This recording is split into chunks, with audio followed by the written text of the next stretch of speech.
In the year 2023, the American automotive industry found itself in the midst of a profound transformation, a narrative that garnered national attention. As the ordinary hum of productivity filled the air, a deep undercurrent of discontent began to surge, touching both factory workers and management alike. It was a moment of discord that would redefine the automotive industry. Enter into the fray the United Auto Workers, also known as the UAW, a powerful union labor force with a mission that went beyond typical labor demand. By the close of September, 3 pivotal plants in Michigan, Ohio, and Missouri became the epicenters of a movement started by the UAW.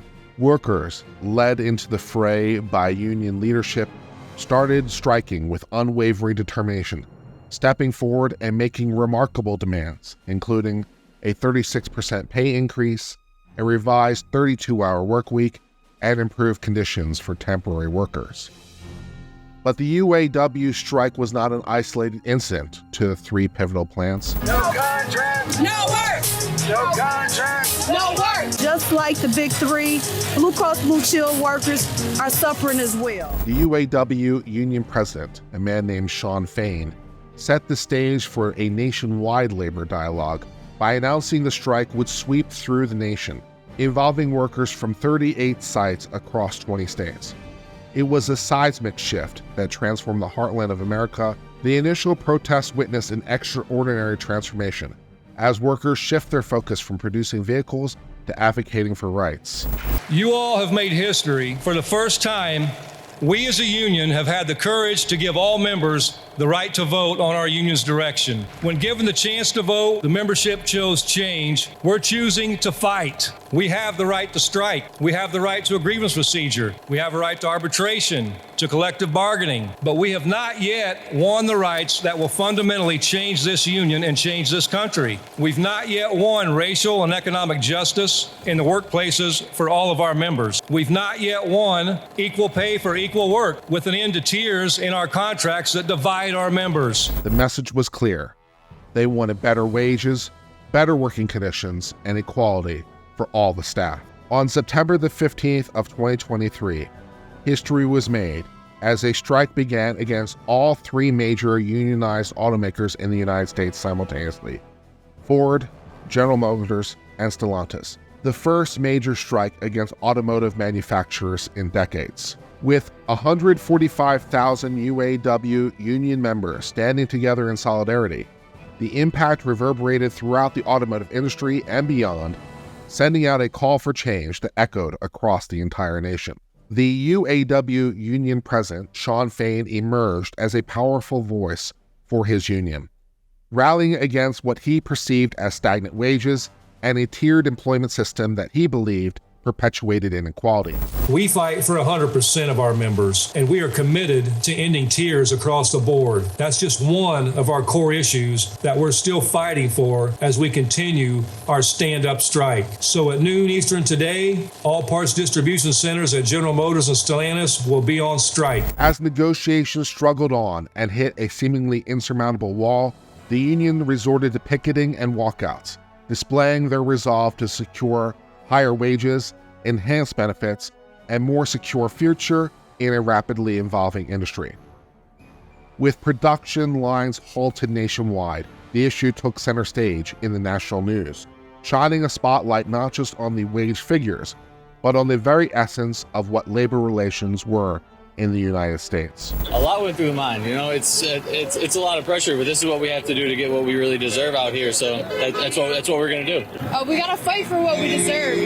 We're out here and we're doing this, and we're gonna fight until we get it. Ultimate impact, right? We're not in there making product, and that's what we are. We're workers. That's what we want to do. We wish we could be in there. If they would bring us a fair contract, we would be in there working right now. The UAW strikes of 2023 unraveled a complex web of concerns for management of the big 3 automakers. Contract expirations loomed, and the specter of even further walkouts among other labor unions cast a shadow not only over the automotive industry, but other industries that might start striking in solidarity. For automotive management, it was a delicate balancing act, navigating treacherous waters of operational necessity, financial prudence, and imperative to find common ground with the union so that work could resume. As days turned into weeks and weeks turned into months, the stakes grew ever higher with each passing day. Management's significant concerns with union demands, though often overshadowed in news coverage, carried an undertone of urgency, a quest to restore normalcy, protect financial interests, and uphold their reputation in a fiercely competitive and scrutinized industry in both the United States and abroad. The impact of the strike extended beyond the automotive sector as the UAW union broadened its advocacy to encompass other industries, including CNH Industrial, a company specializing in agricultural machinery and construction equipment. The ripple effect of UAW's efforts were profound, and the prolonged strike at CNH Industrial involved over 1,100 workers, symbolizing an increasing scope of the struggle. We are real workers fighting for realistic things right now. We are the ones that make them their millions and billions of dollars, so why not share it? CEO's compensation from a standpoint of salary and bonuses was about $20 million, right? My guys are not making 0.25% of what he is making. October brought further developments in the strike, including unforeseen actions at Ford's Kentucky truck plant, where 8,700 union members rallied for their rights. This momentum rippled to plants in Chicago and Lansing, a testament to the growing concerns of the UAW union. These strategic actions by the UAW union targeted key facilities of all three major Detroit automakers and highlighted the collective resolve of the workers to advocate for better labor terms, a pivotal moment in labor management relations. By the 17th day of the strike, negotiations were in full swing. The UAW and the Detroit 3 automakers sat across the table, each day presenting unique and increasing challenges as demands from both sides seemed increasingly impassable. Despite the hurdles, a glimmer of process emerged as the strike deadline drew near, reflecting the evolving yet changing landscape of negotiations. These are never easy negotiations, but I gotta tell you, we are 120% at the table, bargaining and negotiating the offer that we gave today. The subcommittees are all doing that right now, and so this is a true give and take right now, so it's happening. One thing I will say though, July 18th, the day that we got the first list of the demands and the requests by the UAW leadership and the president, that was when we started. The strike had had significant impact on production, draining the finances of the Detroit 3. However, the strike underscored the importance of properly resolving labor disputes, considering broader economic implications. Analysts estimated substantial weekly losses for Ford and GM in particular, with key factories strategically targeted, halting production of over 14,000 vehicles weekly. This lack of production began to face consumers as well, as consumers felt increasing effects, including vanishing incentives at dealerships and rising vehicle prices, as the industry itself faced tremors with thousands of jobs at stake, dozens of dealerships on the line, and an urgent call for swift resolution in a labor dispute to ensure economic stability. We're pretty concerned. The car prices are already expensive. We've already seen a huge increase in the interest rates. It's definitely going to hurt the auto world for sure. It's going to drive the prices up if they're not building new ones for sure. It's already tough to buy nicer, off-lease vehicles with good miles that are still under warranty for customers. So if the new ones aren't coming off or the new ones are expensive, it's just going to drive the prices of these used ones up even further. President Biden, for his part, recognized the strike's significance for his political campaign. Public opinions varied, with some staunchly supporting workers while others voiced economic concerns. Yet President Biden, known for his pro-union stance, visited Michigan in the midst of the strike to actually participate on the picket line itself, a step no president had taken before, but representing the power of the union dispute for its obvious political advantages.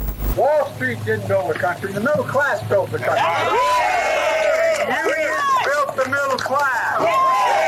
That's a fact. So let's keep going. You deserve what you've earned, and you've earned a hell of a lot more than you're getting paid now. Thank you very much. However, not all responses were favorable to the president's actions. These contrasting reactions highlight the intricate interplay of labor, economics, and politics during the UAW strike. We are a united group of people. We don't need the president's help. It's our fight. Let us fight our fight.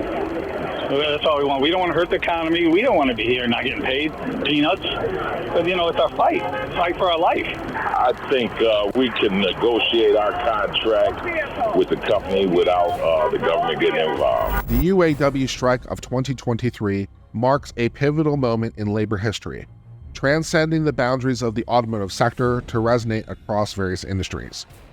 As workers rallied for better wages and conditions, the narrative became a global one, shedding light on universal themes of labor rights. Actions taken by UAW and its members reached far beyond picket lines, sparking a national dialogue on equitable labor relations in the face of evolving industrial landscapes, increasingly relying on both machine and artificial intelligence for production. Amidst the clamor of negotiations during the UAW strike of 2023, the concerns and reservation of management were silently undercut, carrying their own weight in the unfolding drama. For the executives steering the ship at the helm of each of the Detroit 3 automakers, each day brought not only the anticipation of potential resolution, but also the gnawing anxiety of the unknown and the increased economic impact.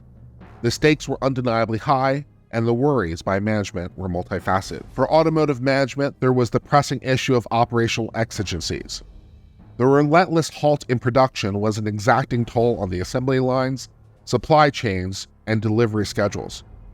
With each passing day, an increasing backlog of orders threatened to disrupt the intricate dance of just-in-time manufacturing, a cornerstone of modern economic efficiency. Raw materials piled up, factories laid idle, and the clock was ticking on contractual obligations to deliver vehicles to dealerships and customers, starting to impact prices and customer expectations. Financial prudence was another concern that kept management awake at night.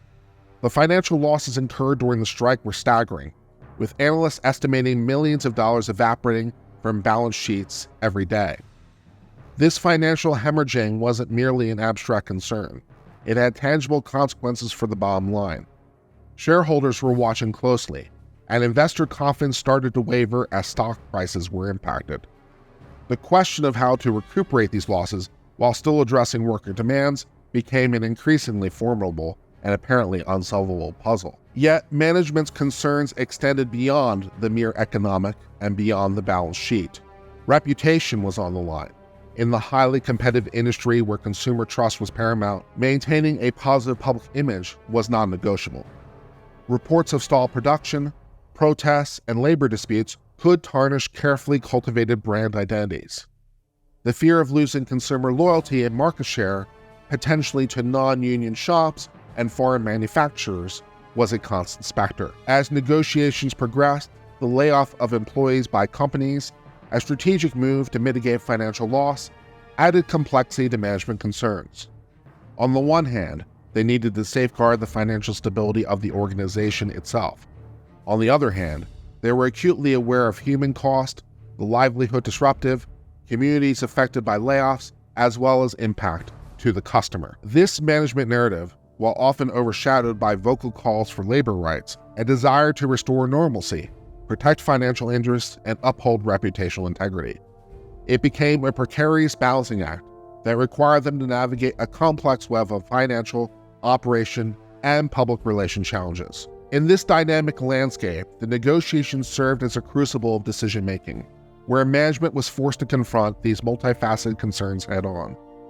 Each day without a resolution highlighted and heightened the financial and operational stakes, leaving executives caught in delicate dance between appeasing shareholders, restoring production, finding common ground with the union, serving the customer, and preserving public relations. The UAW strike, one of the most significant labor strikes in recent memory, leaves behind a legacy of collective action and advocacy. The ripple effects of this labor movement, along with the diverse reactions from different segments of society, are poised to impact labor relations in the United States and beyond for years to come.